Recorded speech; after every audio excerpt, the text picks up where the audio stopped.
Why are emotions so hard to understand for humans? Well, we're going to start with the big questions, though, Chris. In the deep end. Yeah, well, I guess that I've made a bit of a career out of working with people on their emotions. And as a psychologist, I was in the NHS for 10 years and then worked in a very kind of small private practice. And I would say, all of that work, however diverse it was in terms of what people were dealing with, mostly the common problem was there's this feeling or set of feelings that I have and I don't want to have them. And there's these other feelings that I would like to have more of the time, but I'm not sure how to access them. And nobody has this sort of manual for how to manage emotions and how to understand them. And we don't even really have a great vocabulary for them. We're quite limited in, you think about the sort of the diversity of the different sort of minute feelings that you can have throughout the day that apply to different situations. They're all slightly different. If you say, I feel joy 1 minute, but joy in a certain scenario might feel quite different to joy in a different scenario. The qualitative differences are there and you can feel that, but we don't necessarily have the words to express it. And we certainly don't have the sort of models to understand it. And, it's only in recent years that people have even started to talk about them. So we're in the early stages, but it's, exciting. Are we doomed to fail in some regard there as humans, that we have this very rich inner experience, which is very difficult to communicate, to measure, to understand, to export to somebody else? Hey, this is what I'm feeling.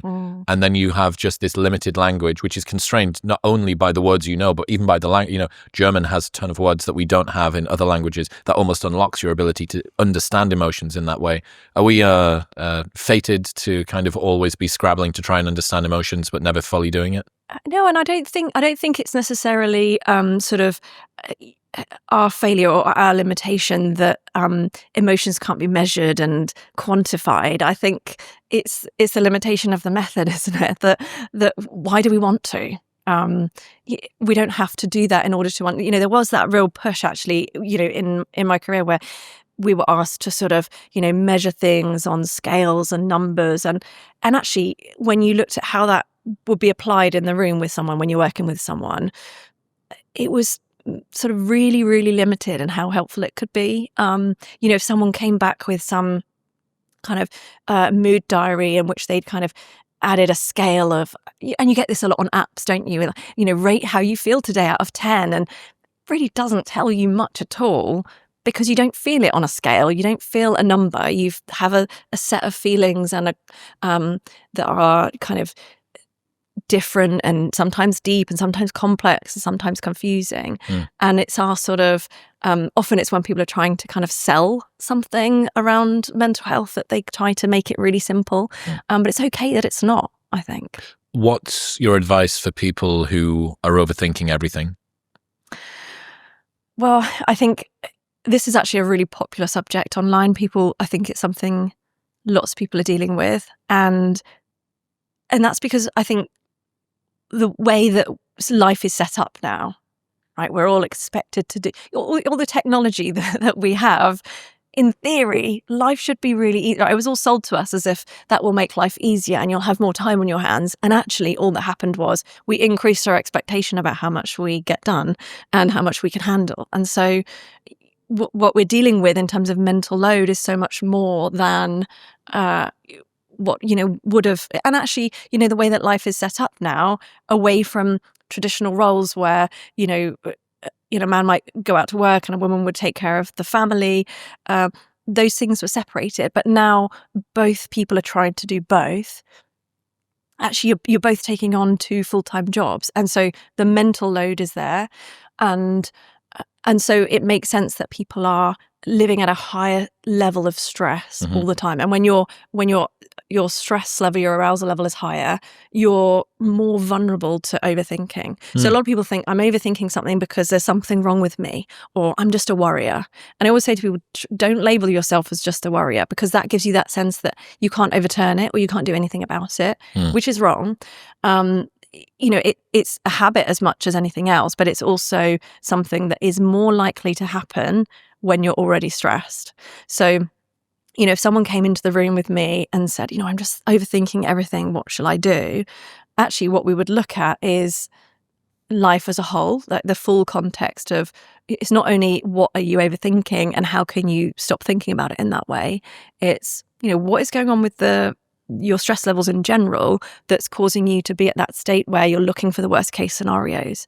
So, because that's what you're set up to do, right? It's not a fault in your brain. Your brain's doing a really good job.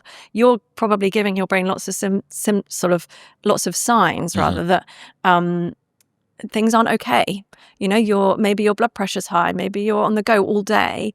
And so your brain is getting those signals from in your body and from your surroundings that we're not all, not all is well here, that there's a lot going on. We've got a lot to deal with. Be alert, because something could be unpredictable here. We need, so that's your kind of state of readiness. So I think when you're dealing with overthinking, it's important not to just deal with overthinking, but to look at everything as a whole. Yeah, I wonder whether there's more opportunities for people to consider and ruminate about what's going on in their life at the moment, because most of the base needs for most people that are listening to this podcast are sorted. They know where they're going to sleep tonight. They know where the food is going to come from, et cetera, et cetera.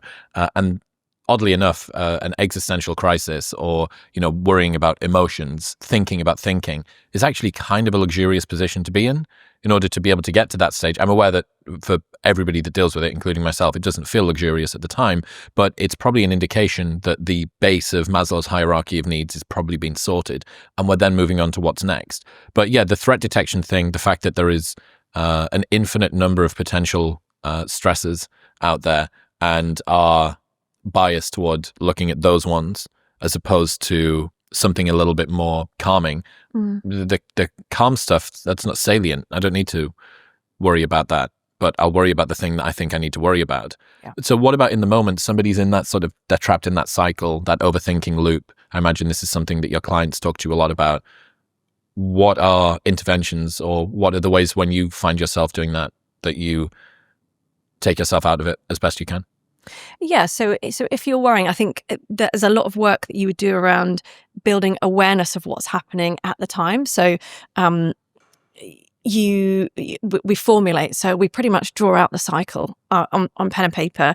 Just we look at the scenario that comes before. So what tends to happen in the lead up to the overthinking, and what's the the things that are contributing to that, and then what are the types of thoughts that you're having. And so you build this awareness that they are usually horror story thoughts. It's the worst case scenario that you can possibly come up with, and you play it out in your mind over and over again, and that ramps up your anxiety. And then when you feel those symptoms of anxiety, whatever they are for you, you then become more vigilant, and you sort of look for more things that could go wrong. And so when you do that, when you look at the cycle, even though the minute details will change depending on what's going on for you and what the situation is, the cycle will pretty much always be the same. And so you get this sort of insight into the cycle that you're going round in. And when you do that, I mean, in therapy, you do it in hindsight, right? So you go and you look at the week that's just gone by, and you say, yeah, this happened and I was really worrying about that, and that's how I dealt with the worry. And often you're looking at, what you did in response to that feeling that then actually fed back into the cycle.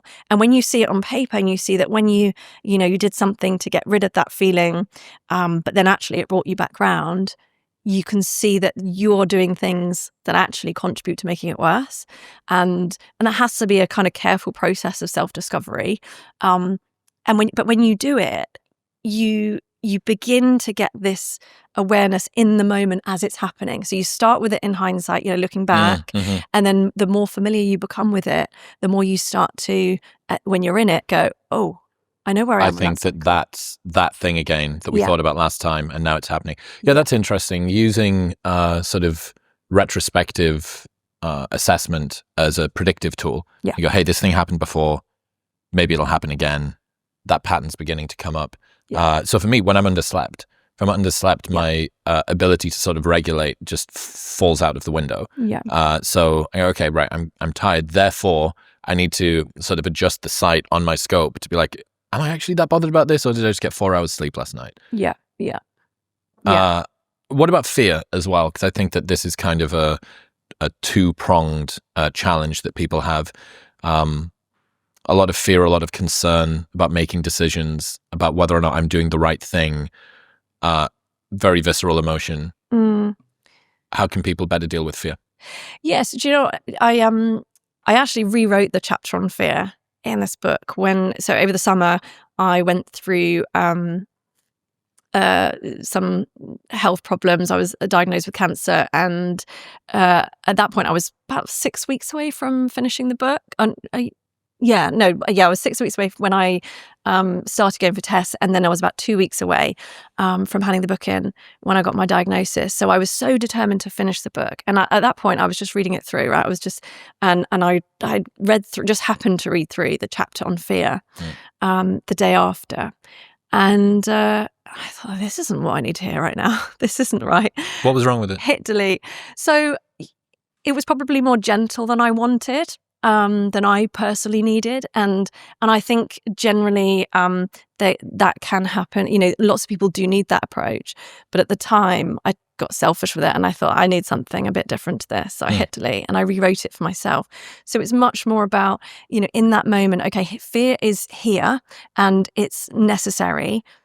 And it's information. It's telling me that not all is well, and I need to be alert, and I need to think about how to work through this. And so I'm going to use that fear, but I'm not going to be the victim in this. I'm not going to be there's often, when people talk about cancer, there's often this idea that that thing is attacking you and you're victim to it. And I just did not want to be in that place at all. And so I wanted to kind of turn the tables. And so in the chapter I talk about this idea of, you know, choosing to be the prey instead of choosing to be the predator instead of the prey. So sort of always being on the front foot and forward motion and looking at what's my plan and what am I going to do next, and taking action so that I didn't feel, you know, because you still feel fear when you're on the front foot, but you're using it. And that feels so fundamentally different to sitting in fear and just allowing it to implode. I had this realization toward the end of my 20s when I was trying to unpack 3 decades of not understanding myself. And I remember I wrote down, action is the antidote to anxiety. And the reason for that was I became way less fearful about the future when I was moving myself toward it. When I didn't feel passive, when I didn't feel like I was being blown around by the wind. And there's this interesting sort of coming back to center moment, I think, with a health scare or with fear in general, if it's really visceral, you know, if it's emotional fear, if it's serious. And it really does kind of remind you about this essence of yourself. At least I found that when I've got a big period of ruminative stress, I actually feel oddly more myself than I do at other times. I think it sort of strips away a lot of the bravado and momentum and inertia that you've got going on, compensating mechanisms and the ways that you can kind of hide things when everything's going well. And then you kind of come back to center and you kind of remember what that is. But yeah, action being an antidote to anxiety, I think. And it's ruthless because the action is the exact thing that anxiety stops you from wanting to do.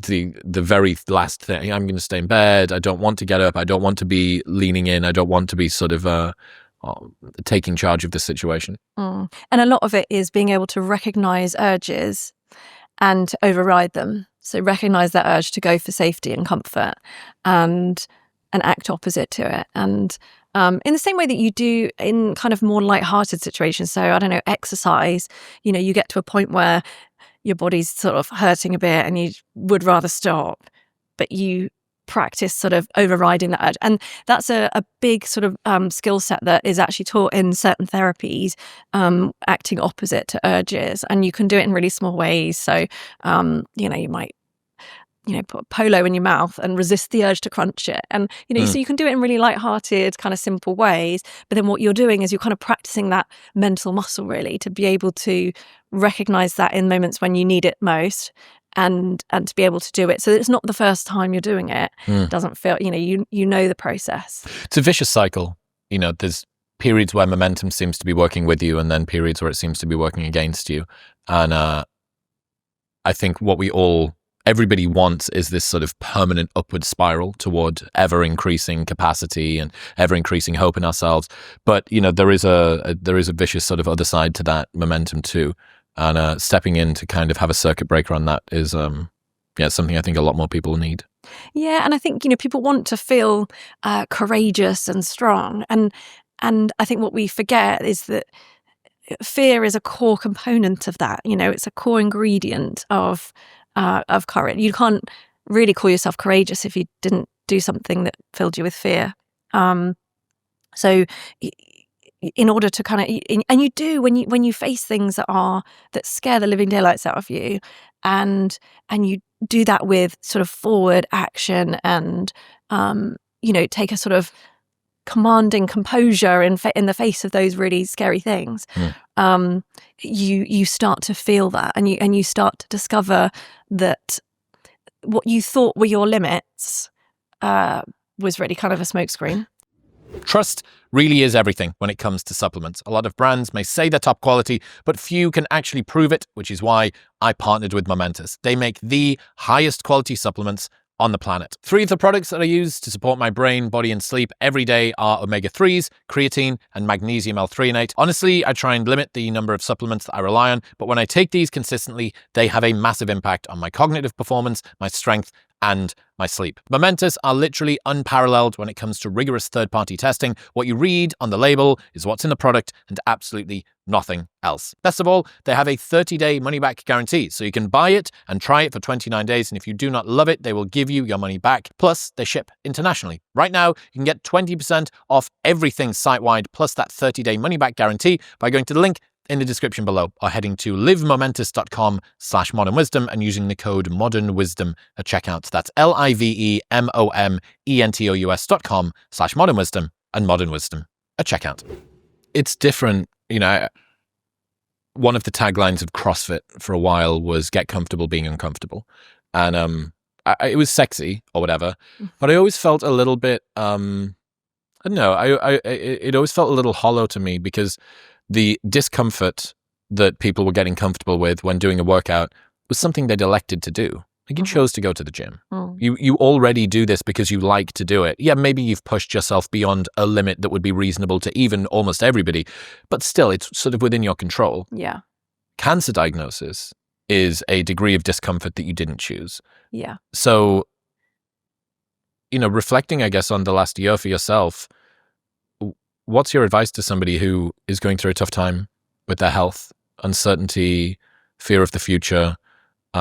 This is the personal and the professional colliding for you, I suppose. Yeah. What would you say to somebody?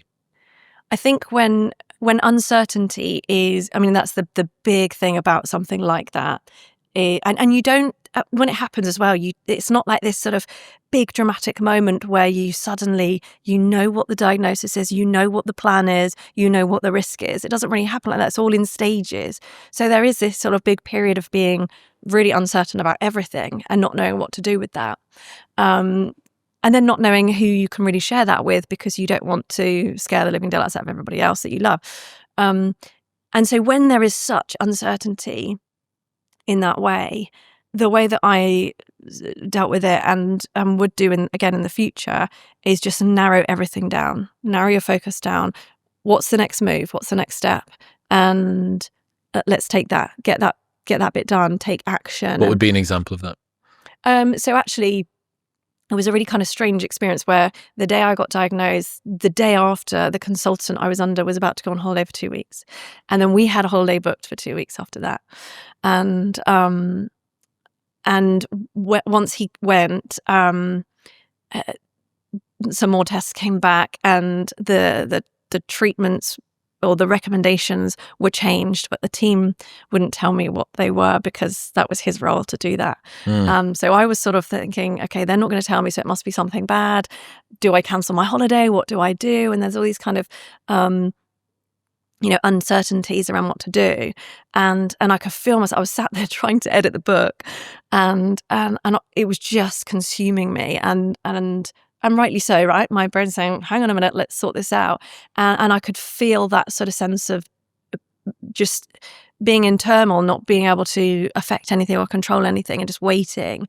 I thought, I'm not doing this. There's no way. So, my husband came home from work, and we started doing lots of research on surgeons and consultants, and we're lucky enough that we were in a position to go and pay to go and see someone. But I started asking medics I know for recommendations, found someone that was nearby, made those calls, got those appointments, and in the process of just doing that, nothing's changed in theory, but I am moving forward and taking action, and it felt just fundamentally different to, I wasn't sitting there shaking and weeping. I was, okay, what's the next call we can make? Who, how much does that cost? What can we do? Who can we see?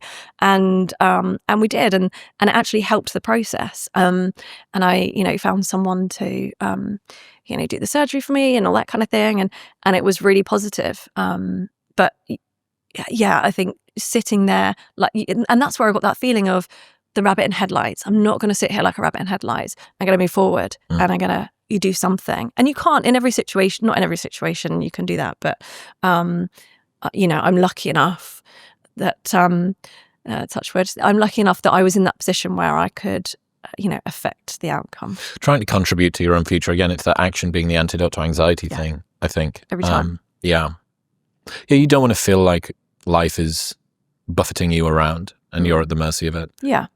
You're already feeling a little helpless. Yeah. You're already in a little bit of hell.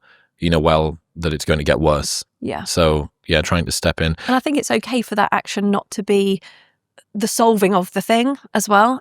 People often say, don't sort of avoid things by getting busy with something else. But sometimes that's necessary for, improving the moment and not making it worse. Well, there's better and worse coping mechanisms. And if one of the coping mechanisms is I made myself feel better for half an hour today. Yes. I did a thing that gave me some respite. It's a very low resolution way to look at what you should or shouldn't do, like a random judgment that you're making on it, which is, well, do you think that being sympathetically activated for 18 hours today is a good way to spend? What if you could get that down to 17 and a half? Okay, is that worthwhile? Are you saying that that's a coping mechanism, or is that maybe you actually giving your body a little tiny bit of respite? So, looking forward, what about looking back? How can people better understand their childhoods? In terms of understanding your childhood, I think it really helps to do, a lot of people are doing that online with kind of bits of information that come up on, videos and stuff like that. But I think if you want to do it in depth in a really constructive way that's truly going to help you and not send you into kind of resentment and bitterness about everything your parents got wrong, then it does help to do that with somebody else, where you can look at it in a constructive way that's actually going to help. Because, there's utility in going back and processing that and creating that sort of narrative, really, a timeline of, okay, this happened and that influenced me in this way, and this happened, and then and that's really useful. But sometimes if it's not constructive, it just becomes a rant of everything that was done wrong for me and all the negative impact that's had on my life. And that's quite dangerous in some ways, because you can then get into that cycle of that sort of turmoil, really, of resentment and feeling like a victim of it. Whereas when you do that constructively, for example, when you do that in therapy, it'll be a fairly balanced view, and it will kind of look at the things that you wouldn't change and the things that you might do, and how they've impacted you now, and how if something that happened in your childhood got you stuck into a certain cycle of, I don't know, something that you do in your relationships today that you'd rather not, then you're using that, right? You're going to use that to then break the cycle, because you're going to use that to say, okay, I know what I'm doing now. It's because of something that happened earlier on, and I'm going to choose to do something different. I'm going to break that cycle. So it can be really, really productive, but it has to be carefully done, I think. What about everybody's parents will have made mistakes, some larger than others. How can people learn to get back to neutral with something that they can't go back and change? There is no time machine to go and fix whatever it is. They feel like they've inherited this version of themselves that their parents created, the pathologies, the thought patterns, the biases, the ways of seeing the world and themselves and the inner voice and all of that stuff. Yeah. If our parents got it wrong, and in the ways that our parents got it wrong, how can we become more at peace with that? I think in some ways a part of that work is understanding where your parents have come from, and that they more than likely had their own complex childhoods in which they had their own damage that was done and cycles that they were stuck in, and probably they were sort of growing up in an era where there wasn't that education around this kind of stuff, and there wasn't that insight, and so they would have been living out their own coping strategies with whatever they were dealing with. So I think that's part of it, is understanding that doesn't make it okay if your parents were horribly abusive, but it's one way of understanding these cycles that people get stuck in, and how damage can be caused often without intention. But also there's a degree of, in that parent-child relationship, often we carry the parent-child relationship into adulthood, and we still behave like the child in that relationship. That's just what I was about to say. In a sense that we give all the responsibility to our parents for making it a good relationship. And actually what you have now is an adult-to-adult relationship in which you get to decide. You can't change your parents. And actually often people assume that if I could just convince my parents that and help them to see the damage that they did and get that apology, that everything would be better. And, possibly, but a lot of parents won't necessarily have any more insight than they had when you were a child. And so I think we can't sort of rest our idea of healing on that, on getting those apologies or getting their insight. Because often they don't have it. And often it's about developing a relationship with our parents that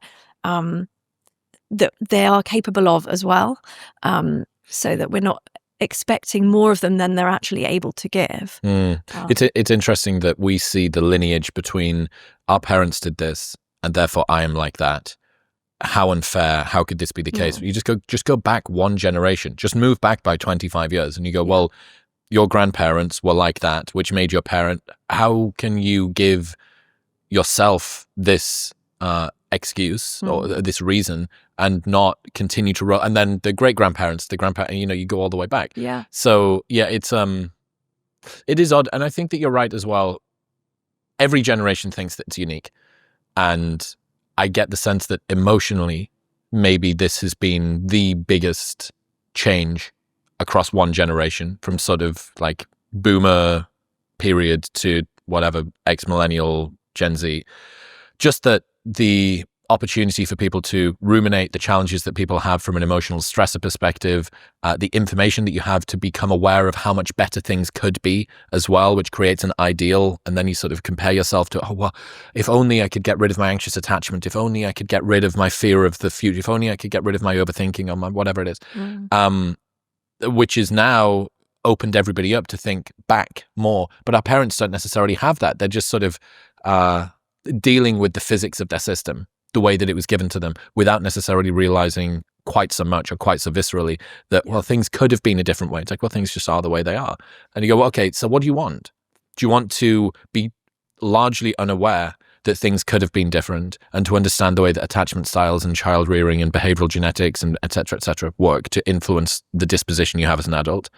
Or do you want to have it this way? Like, is ignorance bliss? Because for me personally, I would much sooner be able to contribute a little bit, to have the pain of the realization that there's something which is in my hands and that there are ways that this can be changed, but be educated on this and actually be able to make some sort of an impact, as opposed to just being at the mercy of it. Yeah, absolutely. And I think what we have to be really careful of, and you kind of see a lot of online, is this sort of resentment and bitterness, this sort of one-sided, this negative thing was done.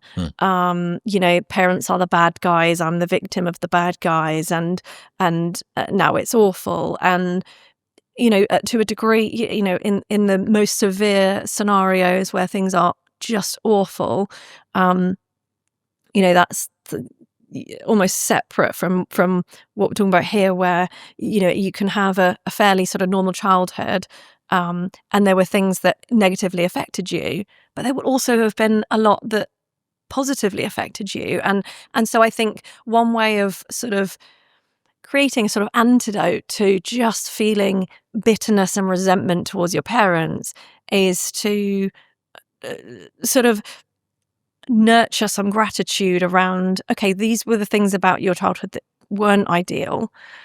What would be the things that you would repeat, when you become a parent yourself? What were the things that you value about your childhood that you think helped you become the person that you are? Or that helped you, feel secure, or, so your parents might have been emotionally neglectful and not sort of spent lots of time with you, but actually maybe they held down a really difficult job and endured that so that you could have food on the table every night. And maybe your mum was at home every day when you got home from school with a warm dinner and, had that kind of dutiful sense of loving you. And so there will be new ways of sort of turning something and looking at it in a slightly different way that helps you to shift the feeling and not just sit in that resentment of I've survived despite my parents rather than because of them. Are you familiar with the Thomas Sowell quote, "There are no solutions, only trade-offs"? I am now. Okay, so I this year it feels like that's been the quote of the year for me.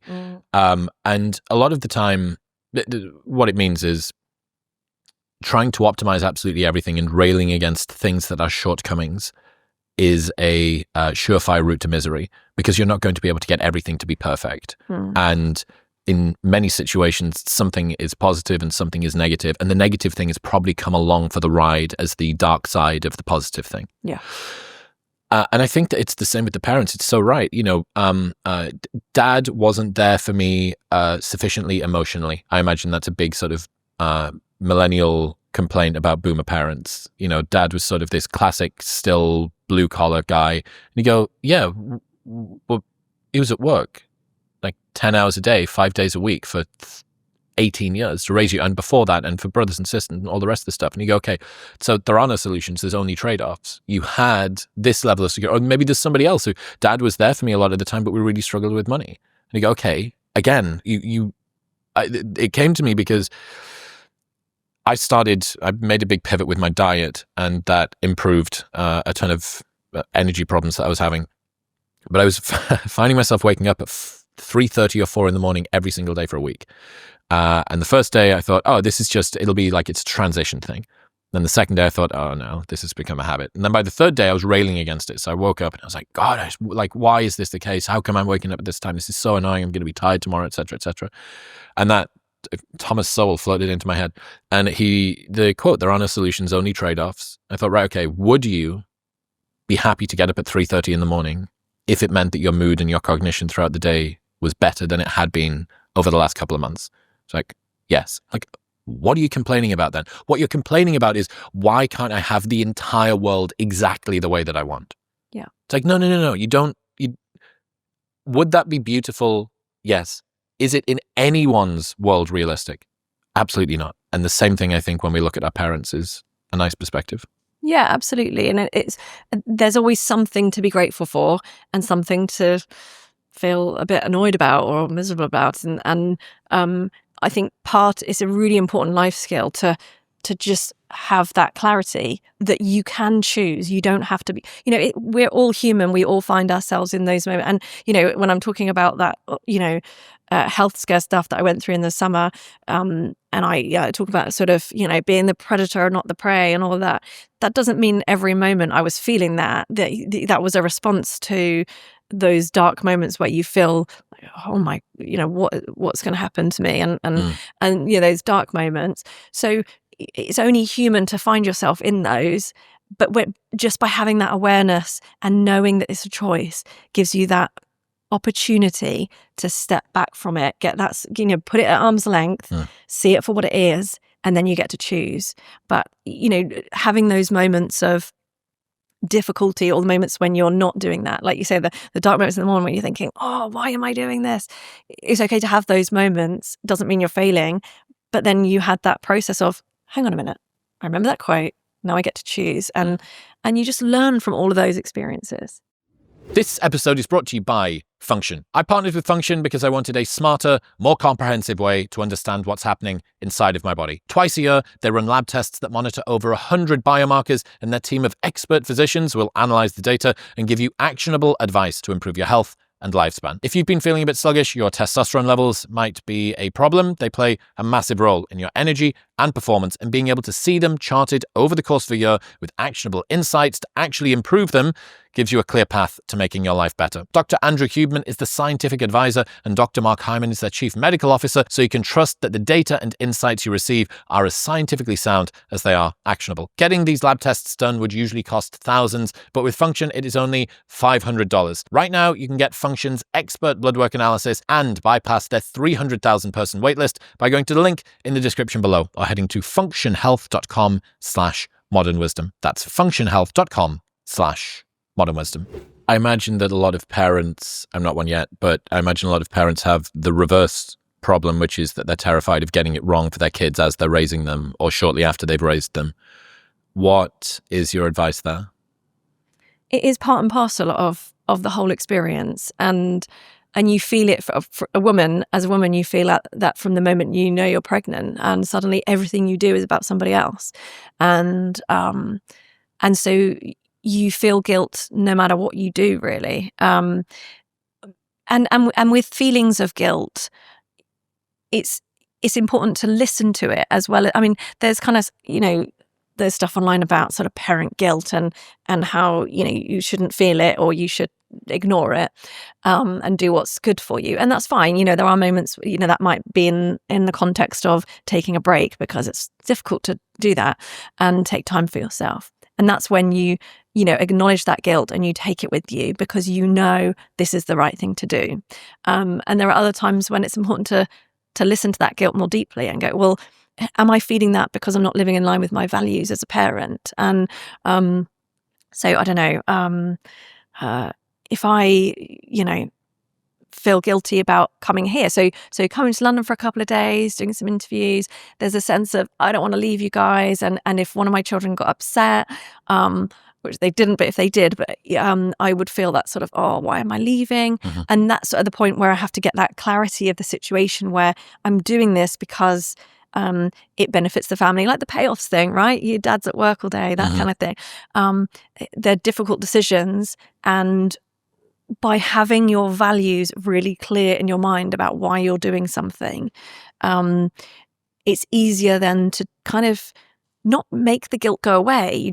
You're willing to take it with you. So you get it in your backpack and you take it with you because you're doing the right thing. And because sometimes that feeling is not based on something that's warranted.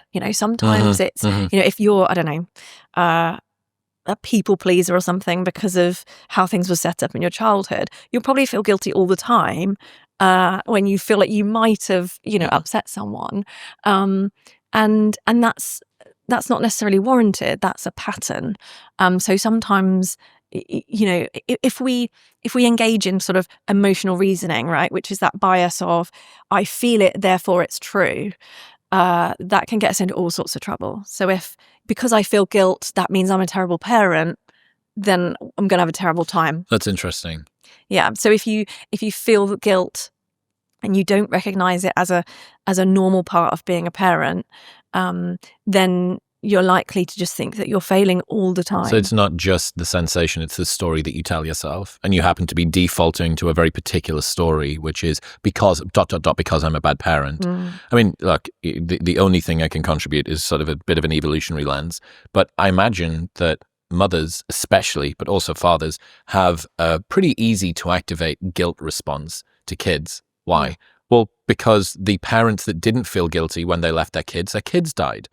And we've selected for the most neurotic, overbearing, caring parents that we can think of. And those are your ancestors. Yeah. Okay, so this is going to arise. You leave. Like, I'm sure that even just dad going to work, mum going to work on a morning, normal day at work, kid is sad. You go, okay, I understand that in order to put food on table, to keep tiny child alive, I have to go to work. Yeah. Do I feel guilty about that? Well, kind of no. But then if it's something that seems more elective, then it feels like, yeah, that is, because it's, I don't know, less justified in some way, or, more opulent, more chosen. So you go, okay, well, I just need to work out, is this in line with something, like you said, principles, the life setup? Am I doing something that makes the world a better place that my kids can grow up in? Is this something that they're going to be proud of? Is this something that affords us a different type of lifestyle? Is this something that they would want me to do? If they were in 20 years' time, would they want to look back and say, do you know what it is? I'm really glad that you actually went and did that. Yeah. But in the moment, you've got a crying child and you feel like a piece of shit because you're leaving. Yeah. And it is important to listen to anyway, isn't it? Because like I say, even if you've got the values and it's there, it might be an indication that, I do feel guilty. So maybe I need to just redress the balance a little bit. So, I think people talk about balance as if you find this perfect spot and then you just don't move, and that's the perfect way to live. And it really isn't that. If you see someone on a balancing beam or a tightrope, they're always doing this. They're always moving slightly from side to side and readjusting. Notice when you're going off too far, readjust. And particularly for, as a working parent, I find that's constant. If you can listen to those feelings when they happen, it's information. It's, do I need to just spend some more time with them? Maybe I have spent a bit too much time in the book this week. Yeah. Do I need to, block out the weekend? Just I suppose play? As well, an uncomfortable realization for look at me, bro parenting from the sidelines over here. But I imagine as well that there should also be a question that parents ask where they say, well, are my kids maybe too sensitive? Are they too unfamiliar with me being away from them? Are they unable to regulate even a small amount of time away, which is unrealistic and is making them fragile in a way? Maybe I need to step in on the other side. Maybe we need to do a little bit of training. I need to sort of bring them into land a little bit. I need to calm them down. I need to say, hey, this is what's going to happen. I'm going to be away for 15 minutes. I've got to go to the shop. I've got to go and do whatever. So yeah, they're all signals. And I guess it's a good learning experience. And if you deny them, then the opportunity to learn is just out the window. Yeah, absolutely. And it's all about opportunities to learn, isn't it? And like you say, if a child has been used to having you there, that sort of post-lockdown kind of experience for lots of parents, actually, where, everyone had been at home for many months. It was really difficult for young children to then transition out, go to nursery or go to school or, I wonder what we'll see in a decade's time. From an attachment perspective, from a lifestyle perspective, from a psychological makeup perspective, we may find out that kids are largely so robust that a 2-year period during their formative years didn't make that much of a difference. Or maybe it'll be really great, or maybe it'll be really terrible, and time will tell. Yeah. You mentioned before about people pleasing. This is something that over the last year or so, I've realized that maybe a pathology I'm more familiar with than I realized. What have you come to learn about people pleasing, people pleasers, where it comes from? Yeah, so, often it makes sense. Often these things feel confusing until you hear someone's story, and then it makes complete sense. And I've had so many of these moments with people in the room where, they come in and think, you're just not going to understand this. This is just bizarre and complex, and I don't get it. And then you spend a decent amount of time going through someone's story, and then you get to this lovely point where you kind of say to each other, of course it is this way. How could it not be, given everything that's happened? And, there isn't sort of one story or one scenario that always leads to people pleasing. There are lots of different ones. But I think it's important to distinguish that people pleasing isn't being a nice person. It's so much more than that. It's it's being absolutely vigilant to how other people feel and placing that as your absolute priority over and above your own well-being, your own health, anything. So, it's just terrifying, the thought of displeasing someone else, or experiencing their disapproval, or them not liking you or rejecting you. And so, I've seen people who live in turmoil, trying to please everybody around them and keep them pleased, which is not sustainable. And so it creates chaos where, you're constantly chasing your tail, and it gives other people a lot of power over you. So you can end up in relationships that are sort of exploitative, or just not healthy for you. And yeah, so I think it's one of those things that's sort of banded around. And it's something that a lot of us kind of do in bits and bobs, kind of like, yeah, sometimes I'm like that, or in certain situations I'm like that.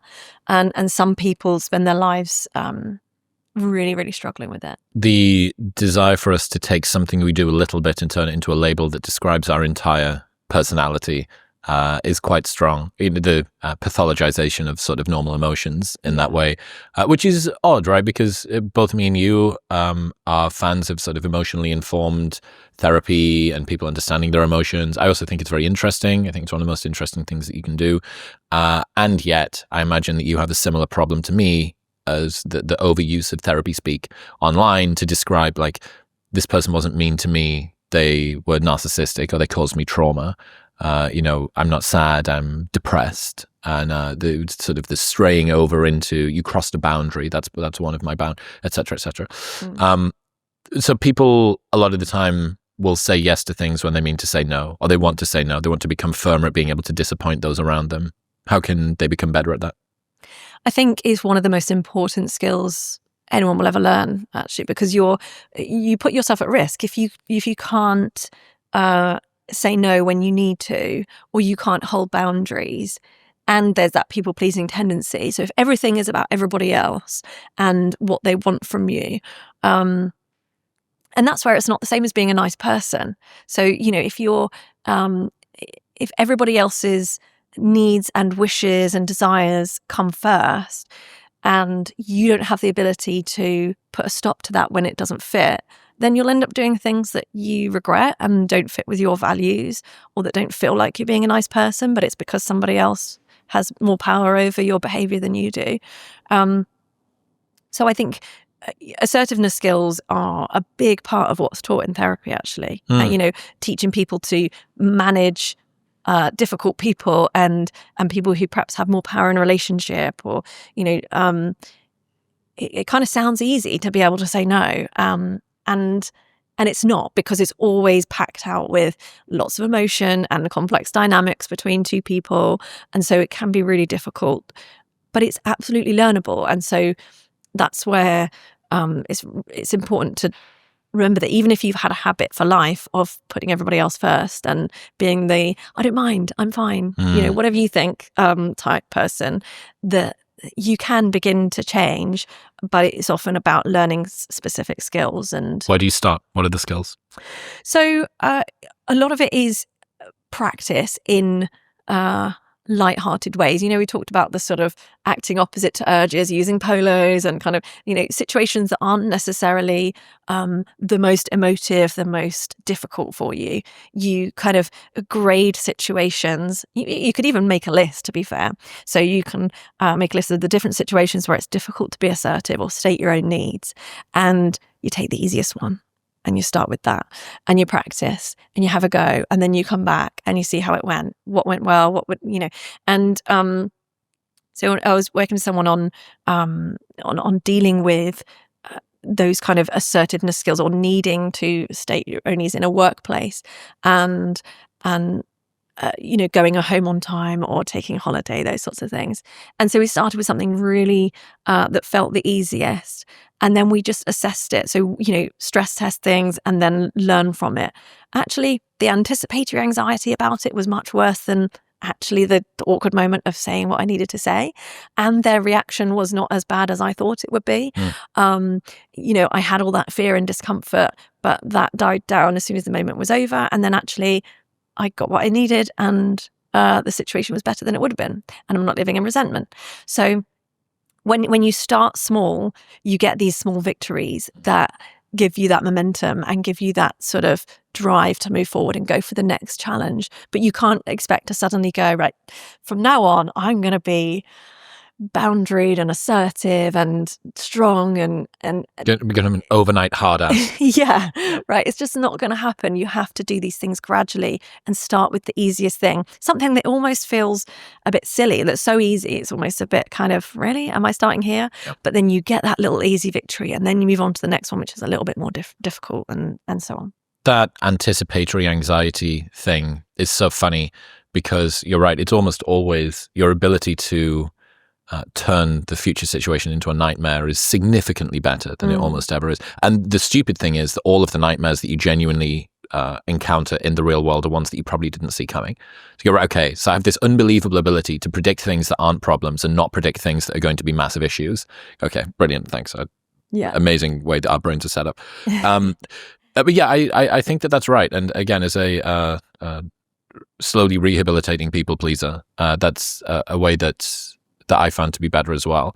To learn to be able to make demands of other people, to not subjugate my needs, or believe that I don't have needs, or think that it's noble to not have needs, to put somebody else ahead of me. Oh, this is like a sort of a sacrificial type. It's this sort of odd, like emotional puritanism, where you think, if I feel bad but someone else feels good, net, that means that it's good. You go, what if you could both feel good, but you just need to sort of make a demand? Yeah, so true. And often when you feel like you're being a nice person because you're making them feel good, actually sometimes what you're doing is just appeasing them, and you're just scared of their emotional reaction or their disapproval, and it's it's motivated by fear of what their reaction might be, rather than your own values around what should happen in that situation. It's also not very trustworthy. If somebody can't trust your no, it's very difficult to trust your yes. And you hinted at if you don't have any choice, it's not particularly virtuous. You don't even feel good about doing the virtuous thing because you didn't have any other option. Yeah. You didn't choose to be nice to this person. You simply couldn't be bad. Yeah. And I wrote about this week, actually, that a friend of mine a few months ago, me and him had a sort of well-meaning debate, but I was worried that I'd upset him. So I rang him a little bit afterwards, and I was like, hey man, I just wanted to sort of check in and make sure that you're all right. He's like, yeah, of course. Like, of course it was. It was totally fine. And then he heard me start to chastise myself for going, see, this is my people-pleasing nature coming out. This is me. I had to check in. He's like, whoa, hang on a second. The reason that I love you as a friend, for one of the big reasons, is because you decided to put me first, even in this situation, even the one that was neutral, the fact that you did reach out and care. He's like, be careful pathologizing something which is actually a really virtuous part of who you are. Yeah. And I'm like, right, okay. So doing the thing was good. It's a part of my nature that my friends are glad that I have. Yeah. But by being compelled to do it as opposed to choosing to do it, that does kind of derogate some of the virtue that's behind it.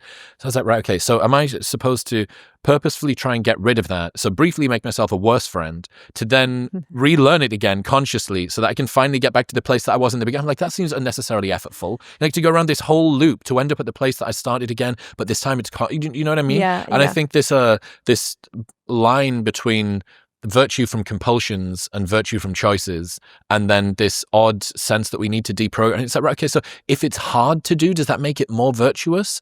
Like, it's in my nature. Like, that's just me speaking forward. What a lovely way to be. Would you rather be somebody that's mean and you have to work hard to do that thing? Would that make you a better person? If you were good but you were naturally mean? I'm sure I'd be able to find a way to castigate myself and whip myself into submission, say, well, I mean, that you did the thing, but you didn't feel like doing the thing. So that's, the human desire to minimize our sort of good points is robust, to say the least. Yeah. And like you say, it's all about the choice, and that you clearly have an awareness of it now. And so if you found yourself in a situation where it was really detrimental to you and you knew that you probably should say something different, but you'd said X because because of that people-pleasing tendency, then you'd be in a better position to be able to choose something different because you have that awareness. And that's the key, isn't it? Is it's okay to have that as a trait and that sort of tendency.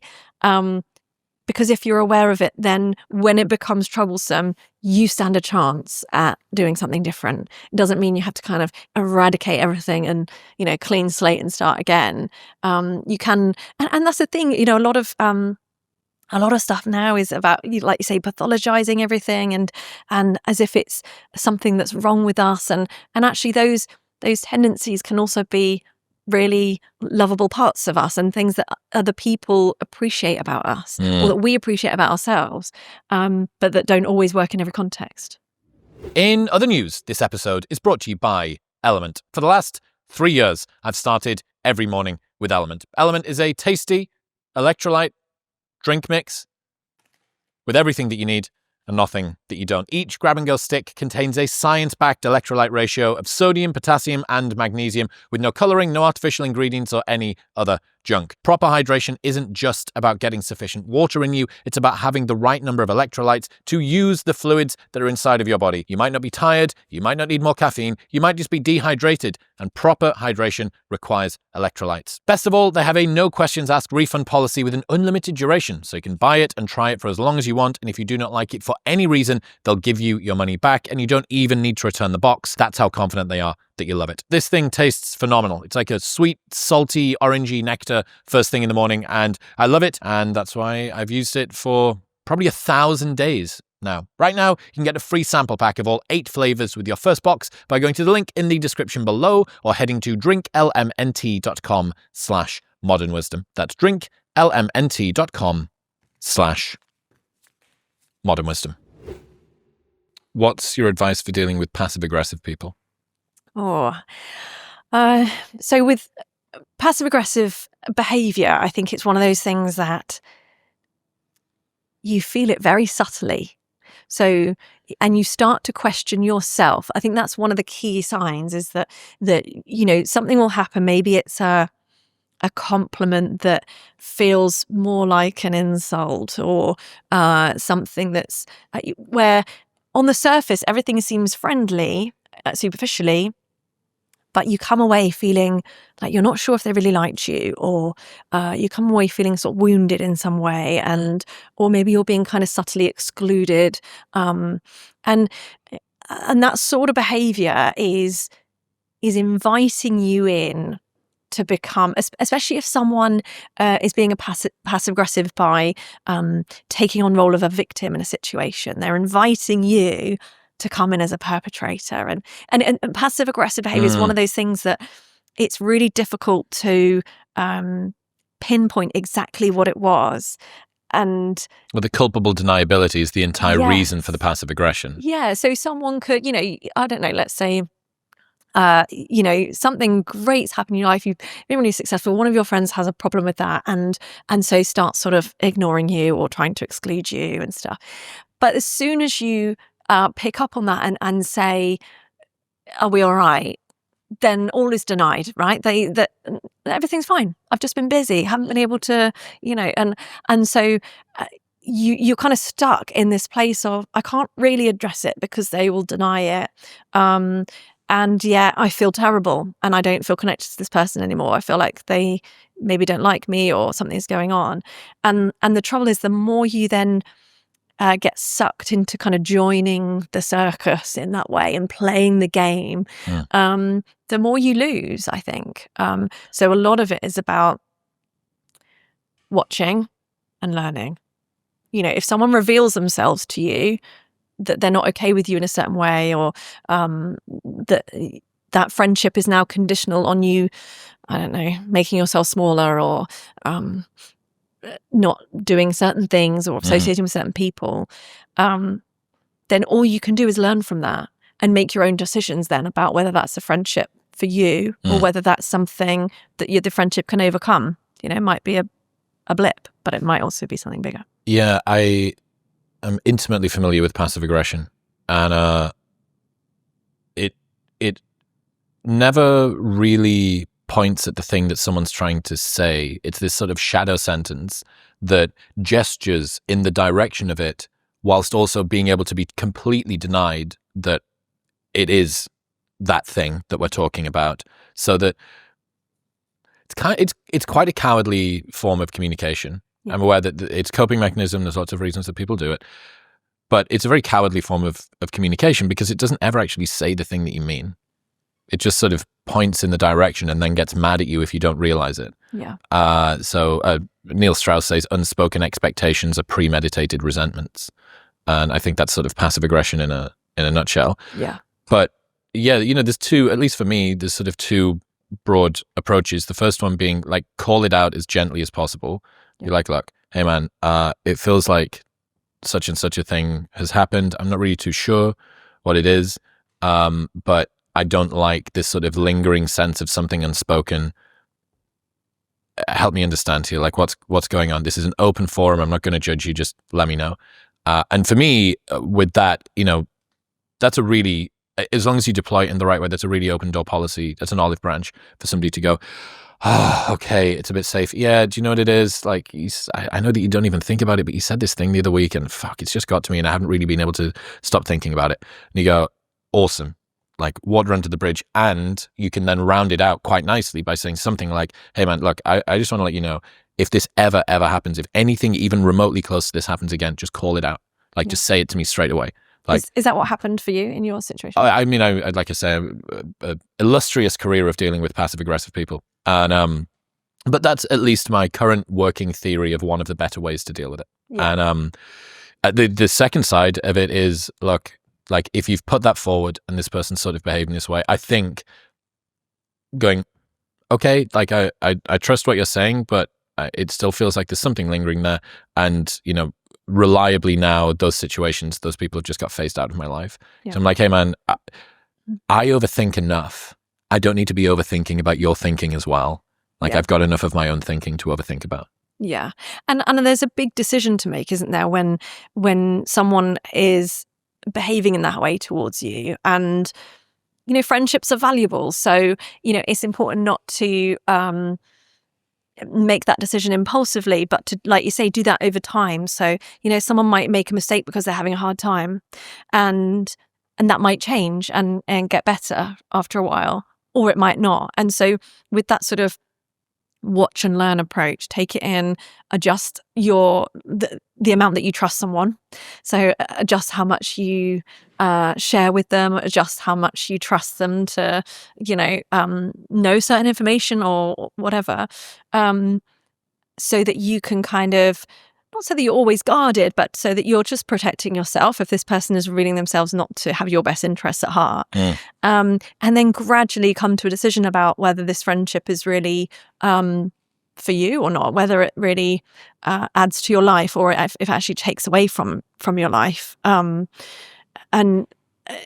yeah, I think sometimes that decision has to come just carefully and considered so that you're not sort of impulsively pushing someone out and then later realize there might have been an explanation for it. It seems like, I think, talking about relationships, intimate relationships, there's sort of two broad buckets of challenges early on in relationships. One being you loving somebody who doesn't feel the same, and the other being somebody loving you, but you sort of struggling to let them get in close. The sort of anxious versus avoidant, I suppose, the push versus the pull. Yeah. What's your advice for these two buckets of people? So it's quite common actually, this sort of avoidant person getting into a relationship with an anxious attached person. So if you're sort of anxiously attached, you might always be worried about what that other person feels, and you will want more affection from them and more reassurance that they still love you, and that's based on those early attachments. Whereas the avoidant person, they still need love and they still need that reassurance, but they're not going to ask you for it. And when things get too sort of intimate, then that will fill them with some sort of uncomfortable feelings, maybe fear, and they will kind of shut that down. And it doesn't mean they don't need love from the other person. They still benefit from connection. They just find it really difficult to reach out for it and to sit in that sort of exposed state, that vulnerable state of being close to someone or being intimate with someone. So I think what you're doing when you're working with couples who are in that kind of relationship, the risk is that the relationship ends because the avoidant person becomes so overwhelmed by the anxious person who keeps trying, that they kind of push back or become sort of rejecting, and then that's too much for that anxious person, and in the end they say, I can't do any more of this, and they move on. And so what you're aiming for in that scenario is and it's important to, I know you said at the beginning there about, someone who doesn't love you back. This is the kind of scenario where these people do love each other. Yep. They just have different styles of attachment. Yep. And so what you're aiming for is awareness of each person's cycle, own sort of cycle or pattern of dealing with people in the relationship, so that they have some level of appreciation and a degree of patience for the other person and what they're experiencing. But for both of those to aim for a more secure attachment style. So to the edge towards somewhere in the middle, which involves compromise from both people.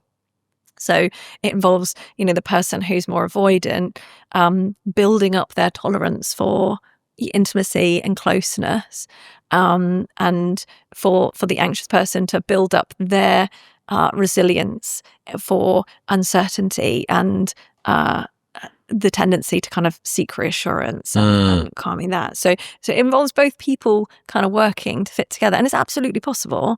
There are lots of couples with those sorts of styles that work really well. Yeah. What about the person that doesn't love you back? I guess we're one step before the relationship here. Pining, pandering, cloying for somebody who just, you want them and they don't want you.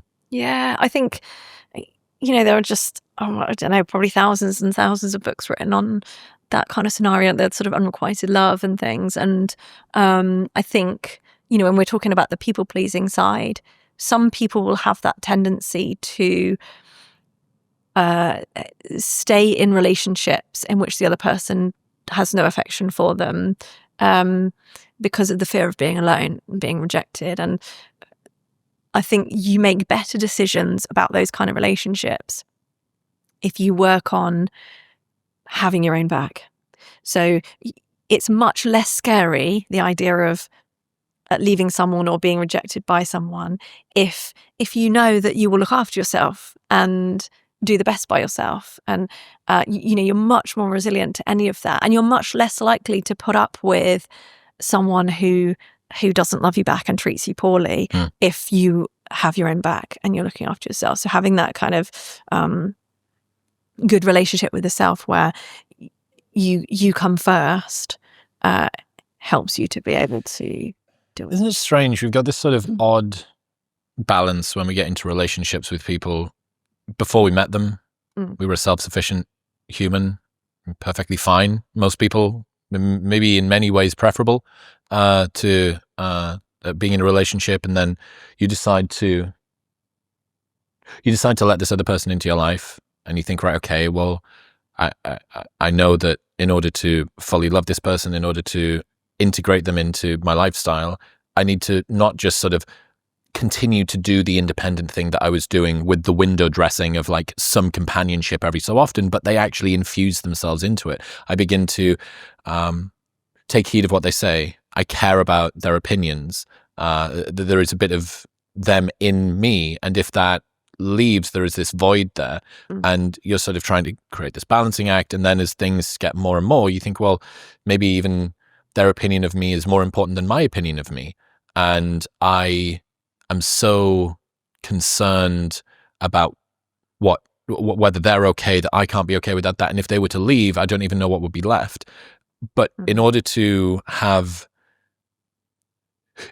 you to hold on to the initial type of sort of ruthless independence that you had before, it feels like you wouldn't ever really fully be able to let that person integrate into your life. So yeah, this sort of delicate balance between you are okay, you can back yourself, you are not a fragile little mouse, and also if you want to experience everything that there is to enjoy in a relationship. You need to allow yourself, you need to open up that side of yourself in order to be potentially heard. Yeah. It's Yeah, not a simple balance. Yeah, and it's a risk, but it's a risk that's worth it, because we do a lot better in relationships than we do outside of them. And you there is so much to gain from that risk that it makes it worth it.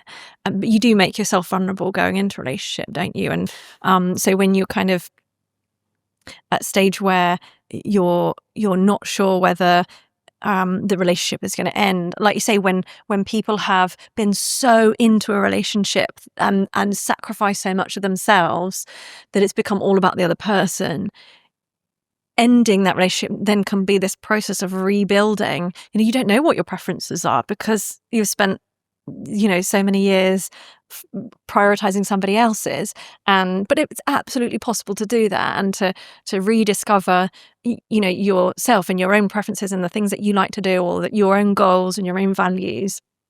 But it takes a bit of work. We'll get back to talking to Julie in 1 minute, but first I need to tell you about Maui Nui. Not all meat is created equal, and that is why I partnered with Maui Nui. Not only does their meat taste amazing, it's actively combating the environmental destruction caused by Maui's axis deer overpopulation. It has the highest protein per calorie ratio on the market, up to 53% more than grass-fed beef, and it is the only stress-free 100% wild harvested red meat available. Their venison sticks are with me whenever I travel. These are phenomenal. They taste unreal. 9 grams of protein. I love them. They're a complete life hack. You need to get more protein in your diet, and this is going to help. You can get the healthiest red meat on the planet delivered directly to your door by going to the link in the description below, or heading to mauinuivenison.com/modernwisdom using the code modernwisdom at checkout. That's MAUINUI venison.com/modernwisdom and modern wisdom at checkout. I suppose a lot of the time the sort of disagreements, I guess, before the relationship breaks down, the kind of arguments that people have. I had Ben Shapiro on the show recently, who's a good debater, and he mentioned that he has to remind himself that being loved by his wife is more important than winning an argument. Because a lot of the time, regardless of whether he's in the right or in the wrong, he's very well trained. It's like saying I got into a fist fight and I'm an MMA fighter. He has a very particular set of skills. Humans hate being so wrong so much. I think that we can become myopic about this sort of stuff. That we just don't want to lose the argument to our partner. Yeah. Even if we might be in the wrong, even if the outcome results in us being more miserable or the things being more sad. Yeah. What's your advice for better disagreements and for sort of letting go of this need to win arguments? It's interesting, isn't it? Because when you're in the moment and you're angry with someone, it feels as if the best feeling is going to be when you prove that you're right and you come out on top, and you're the only person that thinks you look good when you win. And actually, if you're in a loving relationship with someone and you prove yourself right and you feel like you've won the argument, what the other person then feels is probably a bit crushed and a bit disappointed in you for being so ruthless with them. And so it's so important. And I think you learn this over time. The longer that you're in relationships, you learn how to argue in a way that leads to reconnection, and the aim is no longer to work out who's winning and whether the relationship is going to continue. The aim is to resolve it in a way that doesn't hurt either of you too much. And arguments that focus on reconnection and repair as opposed to winner and loser lead to much, much stronger relationships in which you can argue and still trust each other. I always had this thing in my mind. This is early bro science from me. This is like early 20s bro science stuff, where I noticed that the tone that was set at the very beginning of a relationship that I would get into very much sort of determined expectations down the line. That, during the first 6 months or whatever, 3 months where everything's amazing, the expectations coming down the line. If you spend 4 nights a week together because you're besotted and you can't think about anything except for them, etc., but really where you want to bring this relationship into land is you probably see each other 2 nights a week or whatever. The change, the pivot that then gets made, or there's a particular demeanor that you have in the beginning, maybe you're more aloof, you're playing it more cool, or maybe you're more lovey-dovey or whatever it might be, that tone setting in the beginning is highly determinant of what is expected down the line, and quite rightly so. Like, this is the relationship that I got into. What's this one? Like, why is what's happened with this sort of adjustment here? But I get the sense that with disagreement, with attachment style, with regulation, co-regulation, with the way that you make up after you've argued, etc., setting the tone for that as early as possible as well is maybe even more important, because that is going to determine, or at least my current working theory is that most relationships live and die not on how happy you guys are together, but how well you disagree. Because like insufficient happiness may be a reason for a relationship to break up, but what's more likely is too much disagreement, too much unhappiness, right? Like, let's get past that first, because that predicates you being able to access the happiness thing in any case. And the sort of direct communication that, hey, when X happened, I felt Y. I'm sure it wasn't your fault. I'm sure that you didn't mean to make me feel that way, but I don't want to lie to you. I just want this to be out there. And this is a collaborative process, almost treating the relationship like a third person and being like, look, we have this thing, which is the way that we're enmeshed together. And I want to do things that allow that to flourish as much as possible. Yeah. And also it's okay to, for it not to be perfect at the beginning. So, I've been with my husband for like 20 years, and we don't argue in the same way that we did when we first got together. You learn to argue. You learn to, your relationship evolves. And as long as you're always doing your best to try and improve on yourself and what you bring to the relationship, and making adjustments when things don't work well, then what you have is this amazing, flourishing, strengthening thing over time. Whereas I think, if you base your choice about whether you continue a relationship on, how you're arguing right now, as if that's the only way it can ever happen, then you might end a relationship that could have improved or got better. So it's all about sort of learning from each experience, isn't it? And then trying to, do better if you feel like you've not really brought your best. Getting onto the individual, what's your advice to people that have got a critical inner voice? Do you know what? In my years of sort of doing therapy with people, I've come across so many people who are highly self-critical, painfully so, and yet hold on to it for dear life because they think that that's their source of drive and motivation and productivity and achievement. And so they'll defend it like it's doing something for them. And until they learn that actually it's probably doing damage or it's holding them back. And because often they'll come with some other problem and won't necessarily recognize that it's being perpetuated by that tendency to not only be self-critical, but just, psychologically hammering yourself into the ground when things go wrong or when you're not perfect and that sort of thing. But I always like talking to people about the idea of, okay, we all want to do well in life, right? We want to, be at our best. But if you take that idea and you take, I don't know, elite athletes, there is no elite athlete out there that chooses not to have a coach or support around them to do their best, right? They recognize that that's helpful, but they also don't choose their high school bully to come and coach them and come along to competitions with them, or they'll choose someone that they trust, someone that is honest with them, but delivers that honesty with respect, and someone who genuinely wants them to be at their best and achieve.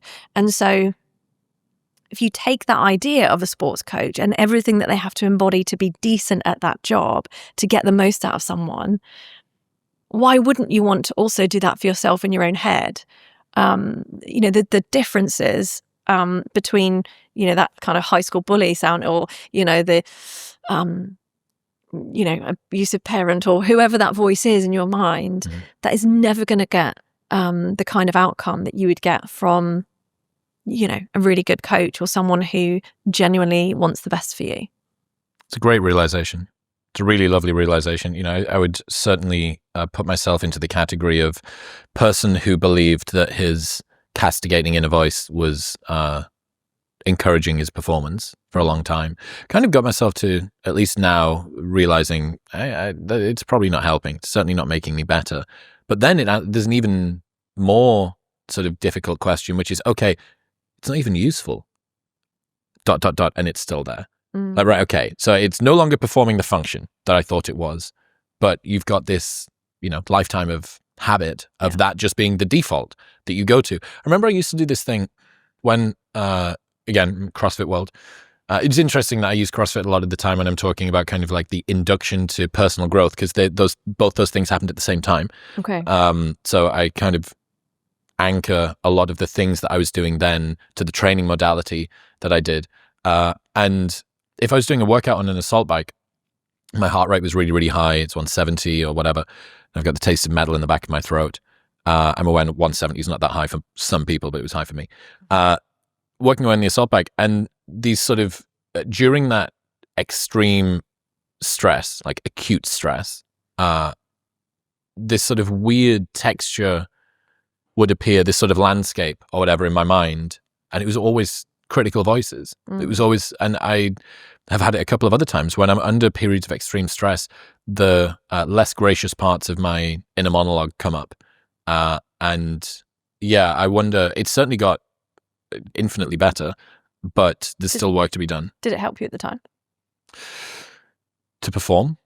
Yeah, I think so. I mean, look, in my experience, most high performers are not driven by a perfectly balanced desire to enact their logos and actualize themselves.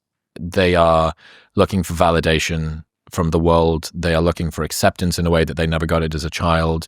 They're looking to prove the chip on their shoulder or the bully's wrong or whatever it might be. A lot of people are driven by running away from something they fear, not running towards something that they want. Yeah. And it allows people to create very, very impressive lives, but in the only way that everybody else can judge it, which is outwardly. Yeah. And, I know that this is one of your pet obsessions too, which is the price that successful people pay to be the person that you admire. Like, it's probably been the most interesting question that I've considered over the last few years. And you speak to a lot of people that are very successful. And you look at the price that they pay and you go, I don't know if this is worth it. Like, you have this cathedral of accolades and success and reputation and other people admiring you and so on. But look at what you've had to do to get there. And again, there are no solutions, only trade-offs. I'm currently sort of really, really trying to work about what would this be like if it was more fun? What would this be like if I sacrificed maybe even, 2% or 5% of the gripping and the cloying and the sort of like control in the real world to maybe unlock 50% more enjoyment internally. And I don't even know if that's a trade that needs to be made. It might be a sort of a false equivalence or whatever. But I've made a ton of progress. So for the people who've got an endemic critical inner voice, I think certainly there is at least a little bit that can be done to deprogram that. How much, whether you can get to the stage where it's, the perfect high school coach that you never had, I'm not sure. But yeah, I'm moving in the right direction. Yeah, and I think a lot of people get the impression that if you're not sort of verbally hammering yourself, that the alternative is some kind of airy-fairy, you're lovely as you are, and that kind of thing that you can't believe in and just feels ick. And there's a lot in between, isn't there? So, when I talked about the kind of fear chapter and that sort of inner voice that I needed when I was going through all my health stuff in the summer, I needed a hard voice. We are we are not victims here. We are being strong here. We are doing this. And it was very sort of powerful. It needed to be a powerful approach. It needed that. I think what wasn't there was the contempt, was the, digging at yourself. Mm-hmm. So I think what stops a lot of people from trying to kind of challenge how they speak to themselves is that they think the airy-fairy stuff is self-indulgence is the only alternative. Mm. And it's not. Actually, self-compassion has to be honest all the time. And if you're not living in line with your own values, or you're not making yourself proud, you have to be honest with yourself about that, but in a way that's also respectful, and that doesn't make you recoil in shame and then unable to learn from it. So there's this kind of whole spectrum and variability and choice about what that tone is like. I think as well, it's very much a horses for courses thing, that maybe at the beginning of your journey, if you are 450 pounds, you're kind of getting towards the stage where you just need to use whatever you can. And if shame is the most salient sort of tool that can get you from there down to a more healthy body weight, or, pick whatever it is. If you're on the verge of a drug addiction or whatever, like, you just get whatever fuel you can grab a hold of most easily. But after a while, you have to think, right, okay, I've got myself into some degree of momentum here. Is the tool that got me here the one that's going to get me there? And is this really, have I worked this hard to achieve all of these things to still call myself a piece of shit if I fall short? It's like, really? That's what you're doing. That's the fuel that you're relying on. Like a guy with a hammer.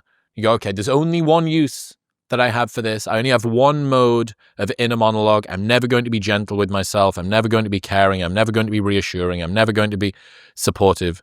It's like, no. I'm just going to whip myself into submission. And it's always, that's it.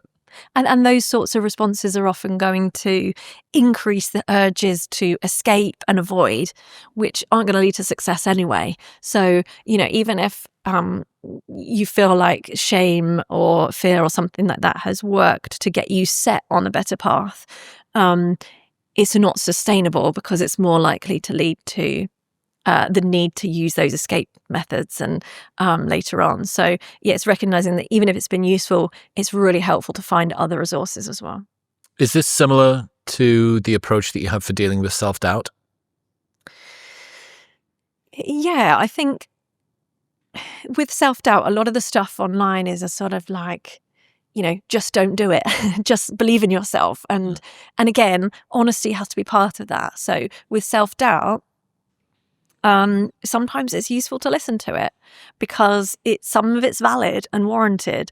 So if you're, really doubting your ability to perform, I don't know, in an exam, because you haven't studied, then you want to listen to that self-doubt, but in a constructive way. So it's like, why am I feeling this? Okay, I haven't studied. Let's book in a load of study time and let's make it happen. So there are certain, you don't want this sort of like, happy clappy, I'm never going to be honest with myself, I'm just going to be happy with myself all the time. It's okay to feel these things. All of those emotions that we can feel, including the negative ones, they are information, and we get to choose what we do with that. You have to choose to listen to it first off. And when you're listening to it, you kind of have to ask yourself, is this warranted? And is it a fair reflection of reality? And is it in proportion to reality as well? So, some people will have self-doubt because that's a really useful, natural thing to do, and it reflects a need in the situation. And other people will just chronically doubt themselves all the time. And sometimes that's more of a pattern that's developed that doesn't always reflect reality. It's a learning experience that has happened possibly earlier on in life. All of this is made significantly harder when you're overwhelmed and emotionally activated, though, I guess, which is, to kind of bring it full circle, I suppose. All of the things that we're talking about in the cold, harsh light of a podcast studio sound achievable, rational, within reach. But you're just swimming in emotions. this thing happens. I'm overwhelmed. There's too much going on. What is a way that people can kind of come back to center when we've got these? We maybe even understand the tactic. I should be more supportive with myself. There's that inner voice thing again. But you're just, all you can feel is just this activation. Yeah, and that's why I wrote the book. Actually, this idea that when you're in it, when you're in the storm, what you don't need to hear is someone saying, well, maybe you should have learned to meditate 6 months ago, and then you'd be all right now, right? What you need then is you need someone to kind of, grab you by the shoulders, look you in the eye and say, okay, I know a way through this, follow me. Here's what you need to focus your attention on, and here's the next step you need to take, and we're going to take that together. And it's really difficult when you have a flood of emotion because of whatever situation you're in. It's difficult to work out which way is up, let alone what step you need to take. There are these moments of your brain is sending you lots of information in the form of emotion in its attempt to apply meaning to what's happening and to work out what's happening and what you need to do next.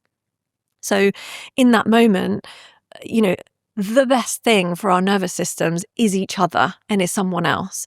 And so I always say, I think I say it in the introduction actually, the inner world is a bit like a sauna. There is benefits to being there, but only if you don't stay too long. And so if you're struggling, reach out to somebody else, another human being that you trust for connection.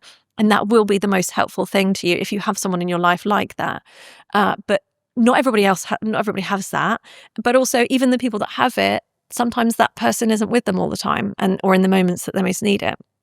And so that's what this was really about, is about kind of talking to someone in the moment and saying, okay, right, we're in this situation. It is what it is. Here's how we deal with this moment, find some calm, find some clarity, and then work out which way we get through this. Because the only way is through it. As soon as you numb all that emotion, well, that's all information for you. So if you numb it, you're not going to be able to use it. But it's not easy to kind of work out in the moment because life is complex and it throws stuff at us, right? I realized that the sort of numbing of emotions, the fleeing from them, there are better and worse ways to do it. It's trite, people to say, well, it's better to be addicted to the gym than it is to be addicted to fentanyl. And you go like, yeah, obviously. But one of the more sort of, not insidious, but certainly subtle ways that people do that was meditation or breath work or, what people would typically consider to be very healthy, very embodied solutions to this. So an emotion arises inside of you, and if you're good at meditation, you notice it, you release and allow it. Right, okay, brilliant. You still don't know anything about that emotion. You haven't sat with where that's come from. And that's just going to continue coming up. Now, are there times when you need to just let it go? Yes, absolutely. But if this thing's going to keep on happening, it is permanently putting some sort of Band-Aid over the top of this, and again, and again, and again, and again. You go, after a while, you need to kind of admit, I just need to sit and investigate where this comes from. Yeah. And some people are able to do that individually and kind of sit with it and listen to it and be with it. And other people need support to do that because it feels dangerous. It's only feels comforting if your body feels a safe place to be. So for some people, that's not the case, and it's terrifying and leads to all sorts of unhealthy strategies. So that's when it can be really helpful to do that with someone else who can kind of guide you through listening to that. And then when things get too much, kind of pulling back a bit and coming in again. And, these things can be done really carefully and piece by piece. And by teaching some of the skills to begin with to cope with how distressing that can really be. Some people have a lot in the past that they've been really successful at numbing and covering up. And so the minute you ask someone to take a look at that, well, there is a reason they've been numbing that for a long time. And so, because it's really painful and it's really scary. So, no therapist worth their salt would ask you to sort of do that without first teaching you the skills to be able to cope with how distressing that could be.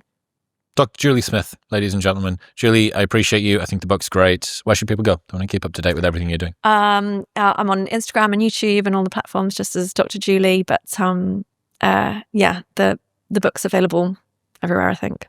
Heck yeah. I appreciate you. Thank you. Thank you very much for tuning in. If you enjoyed that episode, you will love my full-length 2-hour-long conversation on an LED video wall with Dr. K. Just here. Go on, press it.